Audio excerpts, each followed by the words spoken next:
That's then I awesome. fell in love. Aww. Then I met Raven, and we started dating. Aww. We started doing comedy together. We love that. So, He is a very delicate scissorer. Don't care, I'm standing up in this spotlight. This is my life and I love it. And there's no part that I won't share. I'm feeling myself, well, independently dependent on myself. You get the better me, a bitch ahead of me. I'm chopping it off, have it sit on the shelf. Ooh, I'm sorry, I'm not Slay. Welcome back, BHDC fam. We're here live from the bunker at Aguila's Hideaway with comedians Justin Kirshner and Raven Gregory. Yeah. So, This is fantastic. welcome, gentlemen. Thank you for being here. Thank you for having us. I appreciate it. Absolutely. Oh, and my useless co-host is always Jeff Clevenger from Tough Crowd. And no one cares. Anyway. Dude, for a podcast called Big Hair Don't Care, you care a lot. Like, you guys can't see this at home, but she has, like, all these cameras, lighting. There's, like, a couple white slaves over here off to the side. Just doing what she tells them to do. Come in. Go back out there. Yeah, can we see the white slave? White slave We one. got one white slave two. Stay We there. got white slave two over there. She doesn't have a whip though. She's a very generous slave master. That's reparations. Yeah. Right? Everybody gets a white slave? Everybody gets a white slave. Yeah. That's how we do. Seems fair. How much do they pay for Justin? Not a lot. I don't do shit. Oh my I'm God. going to drop to the bottom of the heap. It's not going to be for me. Yeah, Sandwiches are not cheap. First 5 minutes, white slavery. This is starting I off really complain a lot. great. I don't think I make it very far. It's hot, guys. Come on, I mean, man. me too. They would return you real quick. Well, that's great. Jeez, isn't this a 9 to 5? So it's apparent you boys are comedians. Justin, how long have you been doing comedy for? A little over 4 years now. Okay. Yeah, getting up close to my 4th year. Enjoying every minute of it. Well, not every minute of it. I'm not gonna lie. Right. What about you, Raven? How long have you been doing it? Little over 2 years now. I'm very upset that I don't get the little neat mic thing under my neck and Justin does. Because he has seniority. Yeah. So he gets the White fancy privilege is mic. white privilege, my man. Sorry about that. Those cost cancer. There's a reason. Ah, okay, Yeah, see, okay. it's because I you're need the to talk to favorite. you after That's why this, you got that bud. one. It's only because this microphone has a menthol flavor. Yeah. It's a Shore Newport. Oh my God. Okay, so Racism because it's funny. as I was saying, that's it. I can't. Plus the thing. So easy and cheap. Jesus. Anyways, Yeah. so as we were saying, so Justin, you've been doing comedy for 4 years. Yep, that is correct. What got you started into comedy? I've always done. I used to back in the day watch Robin Williams specials and like do stand up in front of my friends when we had like a karaoke machine. I would just basically repeat his shit. I wasn't doing anything. Okay. And Oh, anything okay. like that. And then I would just try and annoy the shit out of my mom and make my dad laugh in public because he would cry laughing and she would get so fucking embarrassed whenever I do shit. And so if he was crying laughing, even if she hated me, I was cool with that. I So love it. That's where it happened. That's then I awesome. fell in love. Aw. Then I met Raven, and we started dating. Aw. Started doing comedy together. I love that. So He is a very delicate scissorer. we're on. Mom still hate you? From time to time. I like think it builds a healthy long-term life plan. You got to remember to give Jeff the microphone No, it's when better he's if you don't hear me speaking. Well, no, that's stupid then. Then you're just sitting there moving your mouth like an idiot. They can't hear anything he's saying. I know. Actually, it probably is better that way. He's just sitting there Like a just like, ventriloquist what over was Jeff saying the whole episode? You just say whatever he says in the mic, all right? He says Raven has very pretty lips. That's what we should dub him over in like subtitle fucking Japanese and I like shit. that. Like, what? Like an anime dub or something. Some shitty anime dub. You've been doing this 4 years? Yeah. Wow. Just about, man. Doesn't feel like it, though. What sucks was I did my first 2 open mics in January of 2020. And then everything shut down COVID, right yeah. after that, like everything else. So you're like, I guess you're kind of just, and I thought it was a sign at first, I guess. Nah, this is, you shouldn't do it. Nah, it's just comedy. I remember seeing you perform at the Tempe Improv. When was that? A year ago? About a year ago was Oh the my last time I God. performed And that. you crushed. Oh, thank you Oh so my much. God, you did. I have goosebumps. Like, it was the coolest thing. I was very nervous, to be completely honest with you, because that place was packed, and I Yes, was it not was. expecting that. And I was like, this is like 300 people. Yeah, it was you a know. huge turnout. You did phenomenal. You could have never guessed that you were nervous. You went on stage with such ease and confidence, and you slayed. I was shitting bricks on the inside. Just well, so you know. you did phenomenal. Just yeah. it was I definitely appreciate noticed it, from somebody that knows you like on the outside. You know, I mean, yeah, you did. That's very sweet. I appreciate Yeah, that. absolutely. That was a fun time. I like that there's like something that happens between the 2 and 4 year period where you get really good. Like you can see yourself up on stage where you're just like, I'm just going to fuck around today. I'm just going to throw some shit out. Yeah. I'm just going to roast everybody who talks shit and just not even do my set. Well, I feel like the first like 2-3 years we're all just basically getting comfortable being on stage and not being nervous. Because it doesn't matter how funny you are. If you're shaking and nervous, people notice it. They can see that. Absolutely. So the first few years is just getting that out of your system. And then like now I feel like I'm starting to get to the point where I'm starting to figure out my voice and how I write jokes. I remember the first few years I was even trying I was mimicking cadences of other comics. I wasn't stealing their jokes, but I'm like, this is exactly how John Mulaney or Louis C.K. would have said this exactly. And that's something that I had to kind of like get out of. That's totally normal though, man. That's if you look at like Mark Norman, those guys, they'll always tell you. You watch their early stuff; they were doing Dave Attell, Yeah. like you know, you know, like the whole thing and shit like You that. just So mimic that's what totally- you see, and that's. Who did you mimic? Do you think the most first 2 years? I want to say it was probably like a Louis C.K.-ish because I liked his style. More so, I felt like I was going I was trying to do like Patrice O'Neill, almost his conversationalist style. It wasn't his traditional setup punchline. It felt like more I was talking shit at a bar. he was trying to be black. Yeah, No, it's wild. I And tried. you'll They never didn't hear that accept me. distinct laugh anywhere else. ladies and I gentlemen. told you all about No, his laugh you- today. you're- I Mac warned cheese for you. the cookout? Nothing. Okay. No, but I remember when he first came around because I always thought one person you emulated the most was early, and I'm talking early Rosie O'Donnell when she first before she went talk show full lesbo, like your cadence and everything. You ever calling me? I was like a fat woman on I stage. know that's real Yeah, nice. No, I I'm am talking sorry, about Justin. now. I am You sorry. piece of shit, I am Jeff. sorry, Justin. I'm sorry for this. That's all right. Kidding, no, but I can see the Louis C.K. thing. Yeah. I hear it when I hear You don't even sets. notice you're doing it at first. I mean, I don't know if Raven, if you've gotten that too, where it's like you don't even know you have your jokes written, but it's like maybe you just watch a special of somebody you loved, and then you do the joke, and you're like, oh, I kind of said that punchline like almost exactly how they would have said it. Oh And yeah, then, I see that shit all the time. I try not to watch any Dave Chappelle because I'll hear a line from him, or I started noticing with Lamar. Like I'll see Lamar go on stage and he'll say something, and I'll be like, wait a minute, don't I say wild and crazy a lot too? Wait a minute, don't I say that same phrase? I gotta stop watching Lamar because you start picking up, like you said, the cadences and whatnot. Also, you guys can't see this at home, but I'm sitting really close to all of them, and her skin is amazing. Oh, thank Like you. Justin's skin, She is not amazing. Jeff's skin, not amazing. Her skin, wow, she take care of I that look like shit. a porcelain doll that's been I left can't- out in the sun.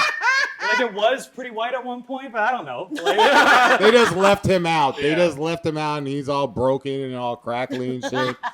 There's a layer of dust on him. yeah. Are you actually? Now, Raven, Yeah. okay, so we talked about your Tempe improv deal. You recently got to perform at Stand Up Live, and I remember seeing your posts, and you were just, I mean, over the moon. It was a huge, huge deal because it is a huge deal. Yeah, I got to close. I didn't get to headline. That's okay. I got to close. Hey, you were on that stage, weren't Stand you? Up Live. Fuck y'all, Oh, bitches. okay, don't call I me. headlined. I'm gonna lie to myself and say I finally headlined. Okay, After fair. 2 years and not just happened to close. It's a random list. Yeah, right, you know? Yeah. Hey, you got to be on the stage. Be What's proud. his name? The last one on the list. Yeah. To me, Yeah. that's a headliner. Yeah, you're right. You're right. You're right. Hey, when I put up stuff for people and I presented, there's a feature, there's openers, and the last person, hey, Microphone. Don't you dare. Don't you dare. Jeff's my new favorite. He supports my delusion. Yep, absolutely. Comics, if you're We doing, love, yeah. if you're doing new faces in your last, it's not headline. You were just Yes, last on it the is. thing. We support delusions here at the Big Hair Don't Care podcast. You gotta be a We're little all bit about late. being You didn't say delusional. it was a new faces show. God damn it. God damn it. How you gonna turn Jeff against me, man? You did that yourself. We were Don't doing do that. so Don't you well. dare turn this on me, Raven. Yes, I got to close New Faces at Stand Up Live. It was a great experience That's awesome. that all the comedians in the Valley instantly took from me by saying I closed instead of headline. Aw. Fuck all Took y'all from me. bitches. Bunch of hater ass motherfuckers. Did you get to say, please don't forget to tip your wait staff? In my imagination, I did. I might have left that He out. doesn't tip. Yeah. No, I'm one. Everybody at home knows this. No, I used to be a bartender. I'm one of the few blacks that do tip. Thank you for that. Yeah. You're welcome. Where were you a bartender at? Robert Emmets. Is that here? Yeah, down. They're closed now. I heard they they just closed down. Da- R.I.P. Down in Glendale. That was my home bar for like 20 years. Wow. What kind of bar was it? Was it like a It was a dive bar. divey? Okay, Yeah. So I'm sure you saw some shit in your 2 years. Oh, very much so. Did you try doing comedy while you were there, weren't you? No. Oh, when did you start? I started 2 years ago. It really was just 2 years. Yeah. No, he was lying for the sake of the show. What the yeah. fuck? Hello, Earth to Jeff. Because it seemed like you came in just rolling. Like, boom, boom, boom, boom. Oh well, I used to do panels for. I wrote comic books for 20 years, so I was always in front of a crowd, Yeah. like telling people how to break into writing and whatnot. So a lot of the shit I do on stage now is the same shit I did back then, making fun of writing and you're gonna be alone your whole life. You're probably not gonna make any money. Everybody's gonna fucking leave you. So it's very similar to comedy. You sound like every comic. Like every single comic. Every comedian. What's more difficult to you, comedy writing or writing a comic book? They both have their little tic tac, bollywhacks, whatnot, and shit. I mean, like writing, you get to disappear into a whole different world, and like you're totally in control, and everything kind of falls on you on whether or not it's good, and you have like the hindsight to be able to sit with what you're working on for multiple, length of time and like polish it and whatnot. But with comedy, you get instant feedback. If the joke hits, automatic. If you write something really good, you don't hear about it for like 6 months. Yeah. If even that. That's what I was gonna ask too. It's so hard to know if this is good because if you write a joke, I can go on stage that night and tell if I got something. Yeah. That book, you got to wait until it's published and everything. You're like, fuck, I did. Yeah. I should have done this. I should have done. It's much that. more delayed gratification. Yeah. But I've never gotten an action figure off of doing comedy, so Where can you find your stuff? You're like comics and all this. you can find all my stuff on Amazon. If you put my name in, I actually exist. Yep, it's phenomenal. Your artwork is phenomenal. Your comic books. Yeah, I mean, I absolutely. put in Raven Gregory earlier, and it was this big, heavy set trance lady on Jerry Springer. So That was me. That was him. Yeah, he was very heavy set back in the day. He wasn't trans. I wasn't trans. I wasn't I used to trans. be bigger, I was but very heavy. I'm like, I don't know if she's got that weird, almost light skin. I'm not sure. And like, I know he wasn't. Were you on Jerry technically a Springer? woman, was he? Were you on Jerry Springer? Oh, so it wasn't you. That was not. No, you're much better looking than this lady was. But she was confused. Here, the boy. Wait, it doesn't matter. This has nothing to do with anything. But so we can find your material on Amazon under Gregory comic books. Just all you have to do is type in my name on Amazon, and like 500 different stories I've written will appear. And you're still hitting up the cons and stuff too when they come through. I see Yep. you post stuff there. Yep. Yeah, people get your autograph I and- will be at Tucson Comic-Con. Also, fun fact, there's like 3 other Raven Gregorys. In the comic game? One is a trans psychic who apparently steals people's money. The other is a porn director. Why didn't we get her on the podcast? I'll work on that. I'm gonna She's work got on some that. stories. I'll get her. We'll get her. What is a comic book writer who also steals People's money. Yeah, there you go. And then there's somebody that's like a regular person, and they're all chicks, Oh. except for the trans, but she's kind of a chick in her own way. Kept tone on razor Yeah, blades. yeah. Don't you do Let's it. go right into it. I support you, Gender politics. kind What of do you think? ladies. Now, speaking of kind of ladies, Raven, you used to have boobs. You used to be very large. I was like, Shit, before this episode started, she's like, "Is there anything off limits?" And I was like, "No." said no. How did you like having tits, Raven? How was that fun? Huh? Did you rub them around a bit? No, it's not a bad thing. I had to transition somehow.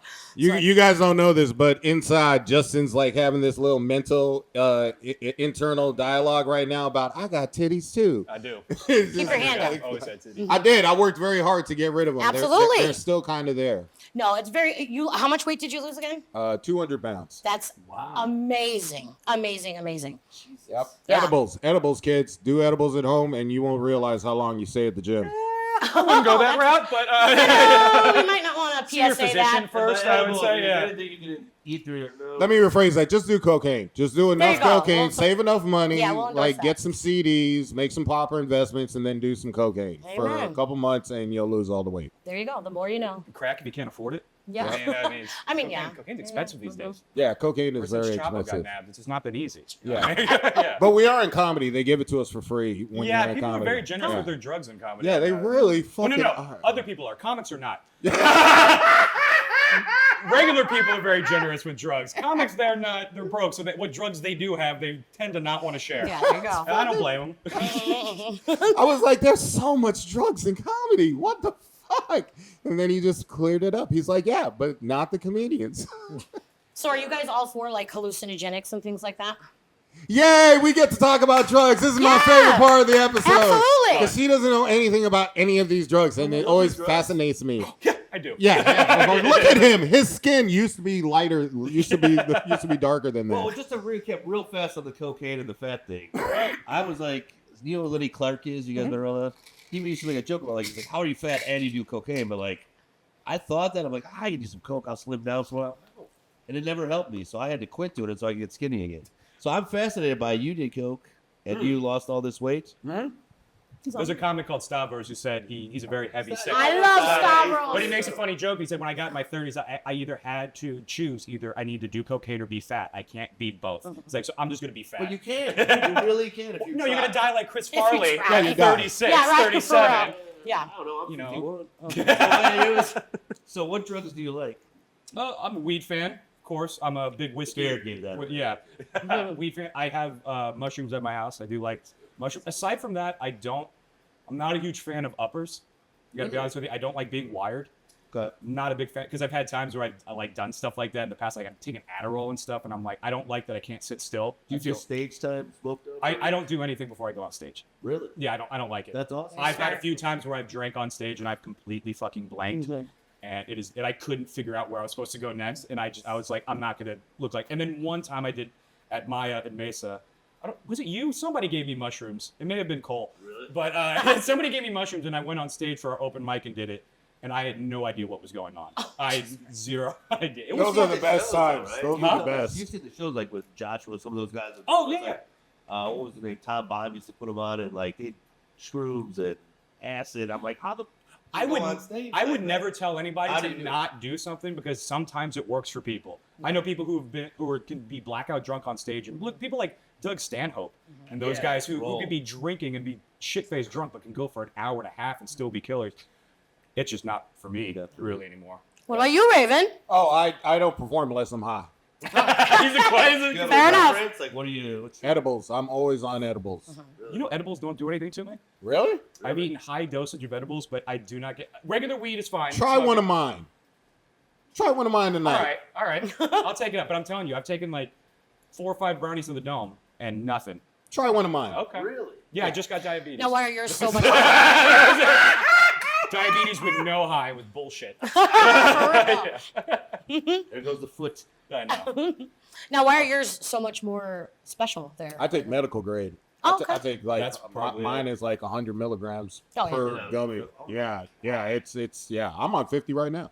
Okay. Are they still giving out medical license for that? I figured once. Oh, they- yeah, Yeah, you can still get absolutely. the medical card. Because when you have your medical card, you can buy stronger stuff, and you don't have to pay tax on it, and Yep. it's I know the tax is way cheaper. She don't do no drugs, but she know all the ins and out of drugs. It's fucking funny. So you never done like DMT or No. fucking ketamine or any of What that is shit? that? What I've is done- that? Oh, so ketamine is a disassociated drug that is a horse tranquilizer. Why would you want to do that? People actually use Sex it. with a horse? People use it for Oh, depression. There it is. It's used to help. It's used Oh. for depression. Yeah, Okay. you can go through ketamine treatments through a doctor, Oh, and it has been shown to help people. Okay. With, Yeah, people that have medication-resistant depression, they prescribe ketamine to, and like you get to like separate from your trauma. Like if something bad happens to you, what happens is you get these tight associations to what happened bad to you, and you can't let it go. Ketamine loosens all that shit, and all of a sudden you're like, oh, that's why I'm alone, oh, okay. because I hate myself. Okay. Yeah. I should stop. I should stop hating Mushrooms I myself. found did that too, though. Like mushrooms give you that stark, like if you're by yourself and just go off, you're like, oh, hello, demons coming out of the curtains. Yeah, but ketamine, you got to be a little more careful with it because you go into those K-holes, as they call it. See, we were just talking. I told you the gay guys told us. to go I to like the K-hole. K-holes. You like ketamine. I like the K-holes. I think the K-holes are fun. My friend crashed his car on a K. Who's driving on ketamine? I know. Do not What drive. do you mean who's driving on ketamine? Everybody's driving on everything. No, Have you can't. You When- leave when somewhere. you- You when- worked at a bar. You left at 2 o'clock in the morning. You think they're coming out sober? Ketamine is not a drug you can do out in the wild. You have to be at home with some meditation music, light some candles, have a hippie girl in the corner, something like that. I In know people order doing to, Xanax. You go and to the all that Walter with Warehouse ketamine. party. really, who the fuck is your dealer so I could call them? Oh, he's dead. Oh, You can only burn the candle bright on both ends He was before the driving wax on runs out. You know what I ketamine, mean? that's Yeah, that's the dirty thing. So I said you can drive on ketamine, but you can't. No, you've never done it. I've never done ketamine. You snort. You like to sniff it on ketamine? I do it anyway. Well, she asked about liquid version of it. I never heard of that. I've never heard the liquid version too. No. Normally, like they'll mix it with like ecstasy, and then you'll get in touch with your feelings and shit. Or they have like the medicinal one that they give at doctor's offices, like this little cube, or they give you like a little nozzle spray called Spravato, and they squirt it up your shit, and then all of a sudden you're at one with the universe and shit. Hello, hot girl. I know. Isn't she gorgeous? Yeah, she's beautiful. She's I'm gorgeous. into black girls now, so you really caught my eye. She's a beautiful Now? Now what happened? They were mean to me when I was young. They were mean as fuck, and I was like, That's what's great about them. They're mean to you. You're mean back, and then you have sex. I with did them. not know. I didn't know that. Just, see, he's from Alabama. He knew more about this shit. Louisiana, okay? Not Alabama. It's the same Even we thing. know we talk shit about Alabama. It's so funny. Even in the South, you know how like everybody talks shit about Southern people and all that. In the South, they still do that shit. Like, you know, we're rednecks. We're not like those fuckers in Mississippi or something. Like, they all think poorly of you. I can burn my son Alabama. Yeah, see, Oh, shit. they'll talk shit like, oh, people fuck Arkansas. Like, fucking with those people. Like, they'll talk Is- shit. is There's no Southern unity. Is Alabama our version of Tucson?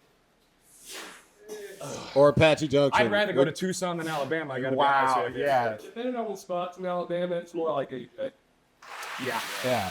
Alabama, I can't deal with that. I mean, the muggy ass fucking summers there are I'll take 120 here any day. I cannot stand sitting in that and stewing. You know, that is the only place in the whole country I've ever experienced like true racism. Makes sense. Yeah, me and my dad went into a diner, and I've never been looked at like I was a cockroach more in my life. And I was like, what the fuck is going on? Oh, that's racism. No, I- that's a hair. They just looked at the hair and they were like, what the fuck is What the fuck wrong am I looking at? I saw it in Savannah, Georgia. I didn't experience it, Yeah. obviously, with privilege, but I saw it in Georgia. I want to hear the story though about Alabama, like deeper than that. It can't be just like they saw you and that was it. There's got to be more to it. No, that was it. They saw me, and you could tell they didn't want to serve us. That was fucking it. There was no cross burning. There were I no know, white masks. Southerners are smooth with their racism these days. Yeah. Okay? It's not like it was back in the day where you wake up and there's a cross burning on your front. You know, they'll slip it in. They'll buy you a drink and then they'll say something to you, be like, you know, you're pretty funny for a black guy, or some There shit it is, like there that. it is, They're there it is. cowardly.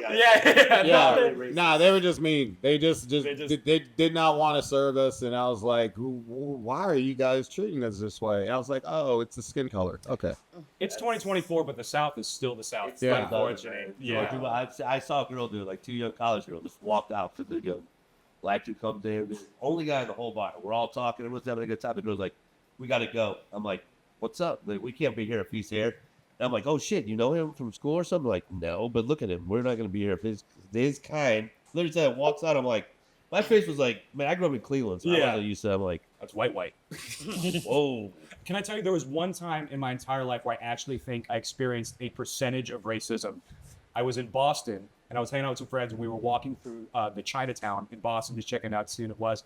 And we were standing there talking by a group of these Chinese guys who were playing like mahjong or whatever. They kept giving us dirty looks, like we weren't supposed to. Like I felt like, what am I Call supposed them to? Chinese though. They like to be called Oriental. That's Oh, okay, yeah, that's what I said. Yeah. Like the fucking ramen soup. Yeah. No. Jesus, Jeff. No, and so we go to. What kind of Asian are you? Or what ramen flavor Asian are you? I'm shrimp, motherfucker.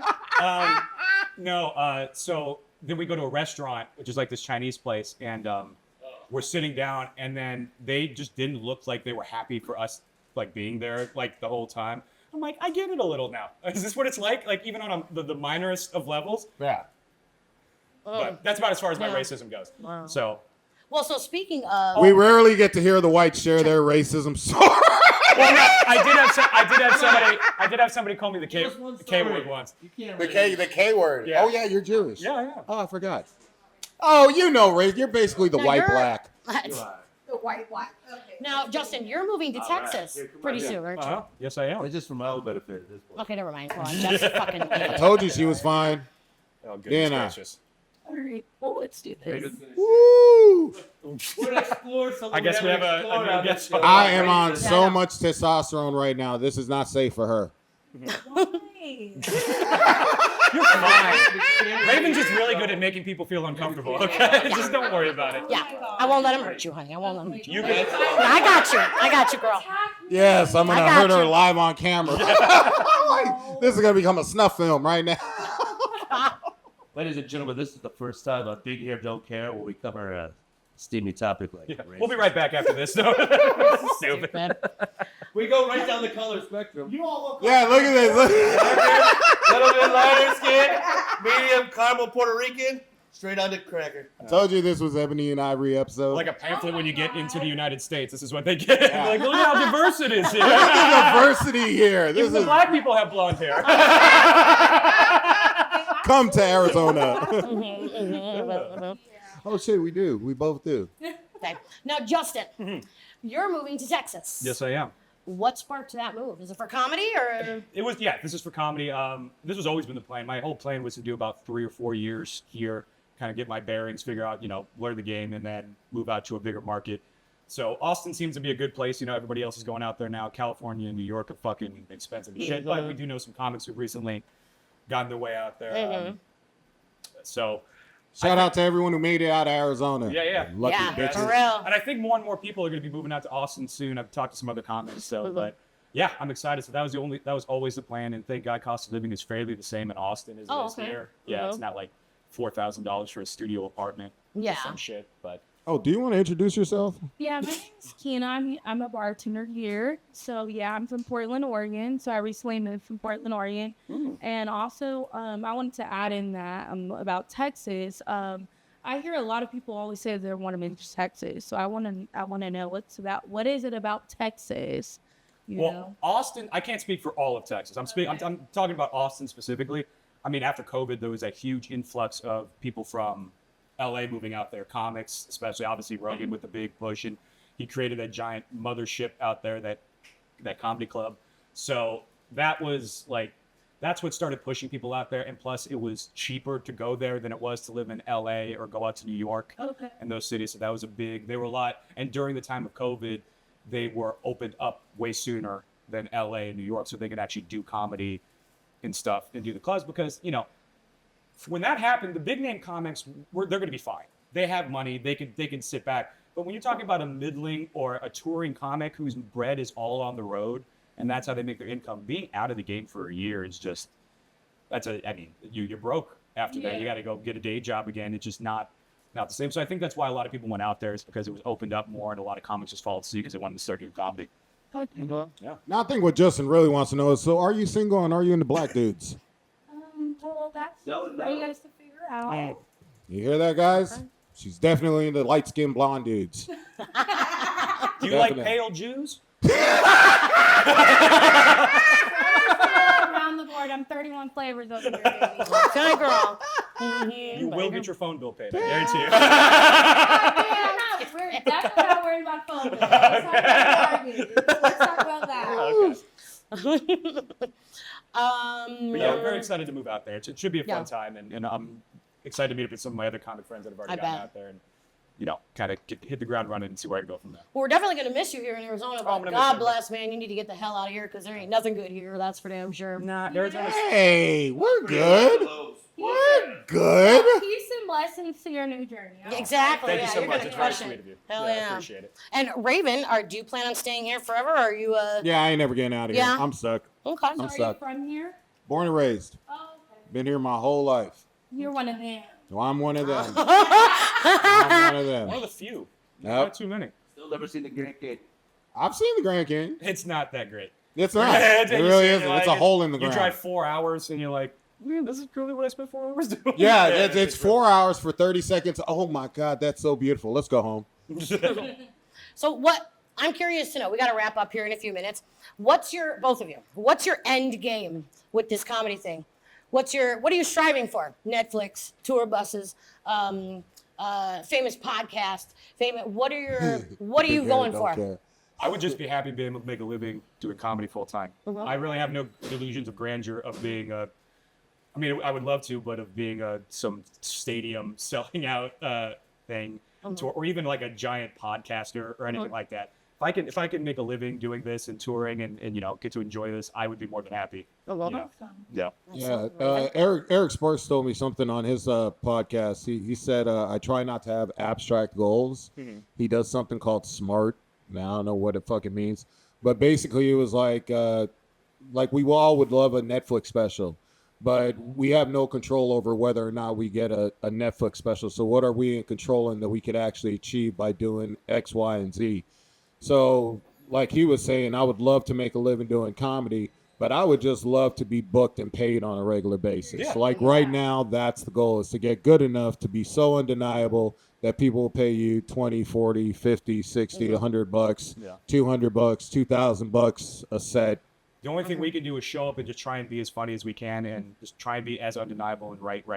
Absolutely. Or if you're coming in to say when, Mike, suck his dick and you'll get an extra 2 minutes of stage time. I'll give you 2.5. Okay. She had a question. So, what would you say to the new comedians that's out there? Like, what advice would you give them? Are you guys open to because there's a lot of kids in school that think they are comedians, and I really don't see a lot of people in that world coming and branching off to the students that are in school, helping them with their career and their success in life. So what would your advice be to them? That's hard because, like I said, it takes years to be a pro comic. I'm only 4 years in. I still consider myself a beginner. I mean, these things it takes years to build it up. One thing, don't have delusions of grandeur. Don't have high expectations where you think within the first year you deserve to be getting stuff. Right. Don't be a dick. And it's amazing because people will book other people that aren't as funny if they're better to work with. It's true. Even if they know this guy's a killer and he'll come out, but they're an asshole or just not fun to be around, they won't book you. So just be humble in it. Just don't have these unrealistic expectations of, I've been doing it a year, I've been doing it 2 years, I should be here. It's like, you shouldn't. I mean, most comics take 10 years before they get to a professional fight. I'm going to disagree with Justin entirely. I think you need to be delusional as fuck. Because you have to be delusional. I didn't say don't be delusional. I said don't have delusions of grandeur. What I mean is don't be a 1 year comic thinking why aren't I being featured at Stand Up Live right now? And shit, I'm like, you just don't have a name. Being delusional, that's the only way you could be a comic. You have you know how many times I've driven home being like, why am I doing this? Why the fuck am I doing this? I just drove 40 minutes back, bought drinks and food. I made nothing, but I got 5 minutes. And I ate shit for 5 minutes. And I ate shit for 5 minutes. Now, before we go, I want to make sure we cover this. I said we're in the bunker at Aguila's Hideaway right now in Avondale. And every Tuesday night, you and comedian Cole East, host an open mic. This here, is true. Correct? Yep. What time is it at? Let people know about it. Every Tuesday night right here at the bunker, Cole and I, we start at around 9 o'clock. We go do our open mic, and then at the end, what we do is something called the Fuck It Bucket, where we have people write in suggestions, and if you want to stay and do an extra, a few minutes, you can come. You just pull out the suggestions, you try and, make something funny out of it. And so we've been doing this for a little over a year now. I always thought that was the coolest shit, because not many, I don't know if any of you other comedians who are watching this do open mics, but very few open mics will give you 5 minutes and then give you another 3 to 5 minutes to riff, which you need in comedy. You need to be able to riff and try to come up with things with off the top of your head. And most times you don't get the chance, because it dives into your 5 minutes of practicing your set. Sometimes it's great, sometimes it's shit, but it's just the dice you're rolling. Yeah. Now, where can people at home find you on social media? Justin_Kirshner, Kirshner. That's basically all my social media handles. I'm doing a show out at House of Comedy on August 30th. So if anybody's out around that time, feel free to come out. Yep. Mr. Raven. You can find me on the Raven Gregory on Instagram, because I guess only old people are on Facebook. Yeah. All the kids are on Instagram. Yeah, there you go. See, that I said the same thing when I found out. I did a Instagram live video, and there were thousands of people watching. I did one on Facebook. There was like 3. I'm like, what the fuck is It's this like shit? your cousin, your uncle, and your grandma. Yeah. Oh, that's nice. Raven's. Yeah, but you can find me. Type my name in, and I appear everywhere on the internet. You can find me anywhere. And I'll be at Tucson Comic Con the end of the month selling comic books that you should all buy because Yes. I need weed money. There you go. Well, I would love to sit and chat longer, boys, but we have a show. People are trailing down the stairs. It's a whole thing. We got to get this equipment out of here because Raven was an hour late today. So we I can't was really very spend black, any more time. very black today. Yes. But I really, really, really want to thank you guys for being here today. Oh, thank you. I Justin, appreciate that. I absolutely adore you and love I you. love you to death. And I'm so happy for you and proud of you. And you're just going to crush it in Texas. I know Awesome. you are. Thank you so much. I appreciate that. Absolutely. Raven Gregory, I absolutely adore and love you too. And I see you crushing it, killing it out there. And I know you're just going to go big, big places. And I just finished spending 3 days in bed. I ain't crushing shit. well, not then, but I mean, you're gonna. That's what we're saying. We're positive around here, you know? Yep. All right, guys. Anything else anyone needs to say? Get out there. We're good. We're done. That's We're it for good. me. She ain't gonna be single after tonight. Oh, all right. Well, with that being said, cheers to that. We'll see you next week. Big hair, don't care. We're out. Woo! Big hair, don't care. Whoa, buddy, I'm just trying to build no old money, but they can never steal my heart or my soul from me. But you can stare. Lights, action, camera, whatever the order, I handle the showtime. When it's go time, I'ma stand in the middle of the room with a bow tie, and I won't shy from the stamina. Hi, I'm Angela. Oh my, I'm bad at this.